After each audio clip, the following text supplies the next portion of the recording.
What's up guys, LeftBurst here, and today we're going to be unboxing another Hasbro Beyblade that I just dropped. This is Emperor Forneus, or how Hasbro would like to call it. I think they're calling it Forneus F4. So yeah, let's just unbox Forneus F4 here. Now of course this is the Hasbro version of Takara Tomi's Emperor Forneus, and the Hasbro version has the slingshot ability and it doesn't have metal. It's kind of funny how like the Hasbro version seems like a totally different Beyblade than the Takara Tomy version. I just find that kind of interesting. I mean, it's kind of cool because you buy the Takara Tomy version, then you buy the Hasbro version, and although they're very similar, they're very different at the same time, which kind of intrigues me.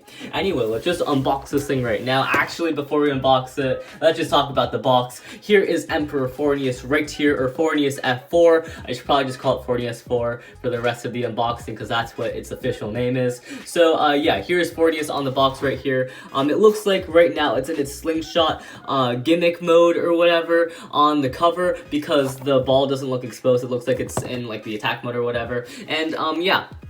On the back, we just see all the Beyblade's parts. It explains the layer, disc, and driver, and the slingshot ability. I'm not really sure what this meter means. It looks like it means it has 5 speed and 1 power, which is kind of weird.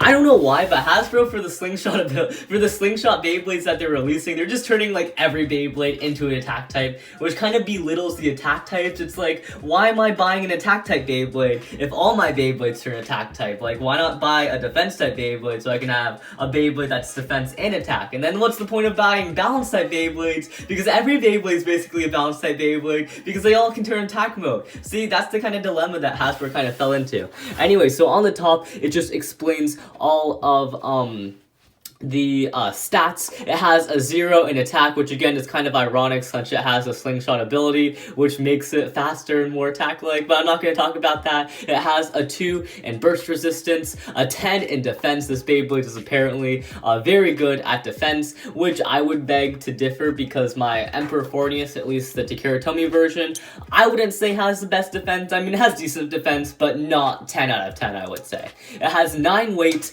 which I want to argue with that. I feel like the Hasbro Forneus F4 does have a lot of weight because it does have the 0 disc, which is very heavy. 0 agility, which another thing. Actually, I would beg to differ with the 0 agility because it literally says on the slingshot ability the speed is 5. So how can the speed be 5 and the agility be 0? That doesn't really make that much sense. And finally, it has a 2 for stamina, which kind of makes sense to me. I feel like Emperor Forneus doesn't really have that much stamina. It seems really balanced. So yeah, that's enough looking at the box. Let's just open this Beyblade up real quick. Again, I do have the Takara Tomy version to compare with the Hasbro version, but overall, I feel like Hasbro did a pretty good job with this Beyblade. It looks actually pretty nice. I actually like how Hasbro went with this Beyblade. Definitely a lot better than how they did with remaking Bloody Longness or Lunar L4. Like for Emperor Forneus, they actually added some sticker details. I mean, obviously not all the sticker details, but they did add some. For the Lunar L4, they didn't add any sticker details. It just looks kind of plain. I definitely like the look of this Beyblade compared to that one. Alright, so yeah, let me just unbox this thing real quick. Strength and stuff. Alright. So yeah, here are all of the parts.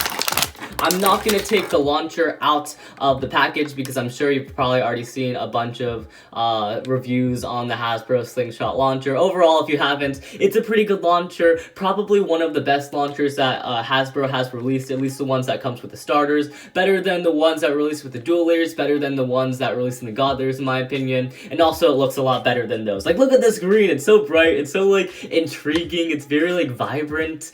I don't know. It just speaks to me. I really like it, the slime green. And it also fits the Emperor Forneus color scheme with the planet, or not planet, what is this thing called? Eternal Driver. So yeah, let me just look at the Beyblade right here. Here's the Beyblade. Here's Emperor Forneus 0 yard. So yeah, oh my goodness. This Beyblade has horrible slopes. This Beyblade slopes are horrible. Oh my goodness, this thing's gonna burst like crazy. Emperor, that's kind of weird because the Takara Tomy Emperor Forneus actually has decent teeth. But for some reason, Hasbro just gave this thing horrible slopes. That is really bad. Alright, anyway, let's just look at the parts individually. Let's start off with the layer. Here is Emperor Forneus right here, or Forneus F4, and overall, I feel like this is, kind of a tradition for the Hasbro Beyblades, or per se, I don't know how to say tradition. What's like a kind of pattern with the Hasbro Beyblades? They all seem extremely light. For some reason,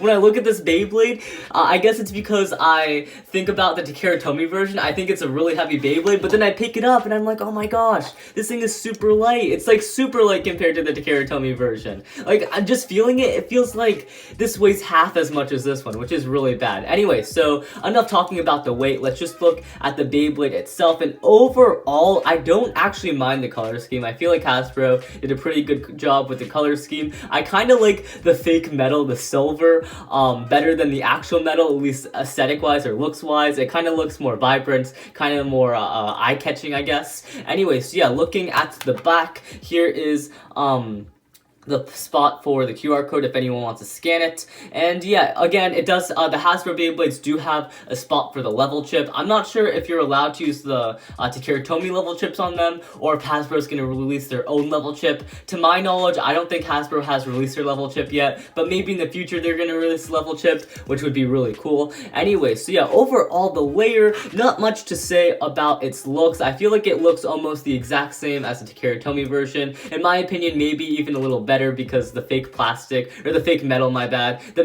metallic plastic, or whatever they want to call it, I feel like pops out a little bit more. But I do like how they made the plastic the kind of a metal color, kind of to trick people, be like, oh yeah, this Beyblade has metal. You open it up and it's like, psych, it doesn't have metal at all. It's just colored plastic, which is really sad. And again, the teeth, or the slopes on this thing, really suck. The slopes are really bad. Alright, moving on to the next part. Here is the Zero disc, and again, Hasbro usually makes the disc identical to the Takara Tomy version, so basically the only difference between these two discs is that, actually there's basically no difference, they're the exact same thing. And yeah, the Zero disc overall is a really good disc, probably one of the most competitive discs to be released, just because it weighs the most out of all of them. Actually, I think it's actually, oop, I just dropped something, alright, whatever. I actually think it weighs the second, it's the second heaviest disc, tied with 10, and the heaviest is gonna have to be the Double O disc. I think the Double O disc actually weighs a gram, or maybe like 0.5 grams heavier than the Zero disc, which is, that's just food for thought or whatever. Anyway, moving on to the next part, the final part, we have the Eternal Driver, or what Hasbro likes to call it. Let's see what they call it. TD11S with the code name. So yeah, here is the Yard Hasbro Driver, and it's definitely a lot more slimy, like slime, not slimy, like it doesn't feel slimy, it feels plasticky, but it's definitely a more slimy color than the Takara Tomy version. I definitely like how the Takara Tomy version has transparent plastic for most of their drivers, rather than like a solid color, because the solid color, in my opinion, it just makes the driver look a bit cheap. Am I the only one who thinks that? Anyway, so a thing that Hasbro did that I actually do like is that they actually made the Planet Driver free spinning, which I was kind of scared that the Planet Driver wouldn't be free spinning because they have the slingshot gimmick, so I thought they would have sacrificed the free spinningness for the slingshot gimmick, but that's something I'm happy they didn't do. It's actually a free spinning driver, which makes me a bit more relieved. But a thing that I do not like is the thing about the Yard Driver that made it unique is that it was free spinning, and it had this giant kind of circle thing around it, so when it scraped, it kind of like went back up. But I feel like it won't do that for the Hasbro version because it has this giant ring around it, so it's like not as circular, you know, it's not as circular. So yeah, also let me just show you how to activate the slingshot gimmick. Basically, all you need to do to activate the slingshot gimmick is you need to pull this part up right here, and let me see if I can do it. Why can't I pull it? Oh my goodness, am I doing it? How do you activate this thing? I can't pull it up. Is it already activated? I don't know. Do I have to pull it? I don't know how to activate this. It's like super hard to pull up. Oh my goodness, I'm gonna break my nails trying. Alright, so yeah, I have no idea. How do you do this? I'm actually so confused. How do you open this? All right, so I thought that you just pull it up and twist it like most Hasbro slingshot drivers. Like, look at this Jolt driver. All you had to do is like you just pulled it up and you twisted it, and that's how you activate the slingshot ability. But for this one, maybe it's already in its slingshot ability. I don't know, but I can't pull it up, or maybe it's like just super hard to pull up. Oh my gosh, I can't do it. Alright, maybe, I'm not sure, guys. I'm not sure. I'll have to figure that out later.